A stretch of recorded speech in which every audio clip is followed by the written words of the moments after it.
Thanks for joining us tonight for your 5 News at 6. I'm Erica Thomas. And I'm Darren Bobb. Today's hospitalization record surpasses the numbers we saw in January at the peak of the winter surge. Mercy in Fort Smith is one of the hospitals feeling the effects of this case surge, nearing full capacity with limited staff to take care of this surge of patients.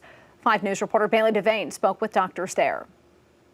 Dr. Kevin Davis with Mercy says their facility is taking in new patients, but it's not a guarantee they will be admitted right away. Davis says they have had patients wait in the emergency room for a hospital bed, sometimes hospital staff having to recommend they go to another facility. I mean, at times we're having to go on diversion where we're having to send patients out to other facilities depending on the time of day and the census. Davis says limited staffing is a huge concern for their facility. Nurses are tired, working long hours. We are at the limits to what we can do in terms of the number of patients that we can see. There may be open rooms, but there's not always a staff available to see those. Jeff Tabor with Arkansas COVID-Com, who aids in transporting COVID-19 patients to hospitals, says out of the 42 hospitals on their list, this morning only one had capacity to take in new COVID patients. Finding larger, more equipped facilities to transfer patients is a challenge rural hospitals are also facing. The transportation is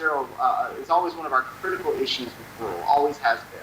Getting patients from these rural areas to the access points to care. Davis says getting vaccinated will keep you out of the hospital if you catch COVID-19, especially the more contagious Delta variant, and help relieve exhausted medical staff. It's frequent that 50% of the patients who are admitted are younger than the age of about 55. 95% are unvaccinated, middle-aged people with kids, husbands and husbands and wives who are dying.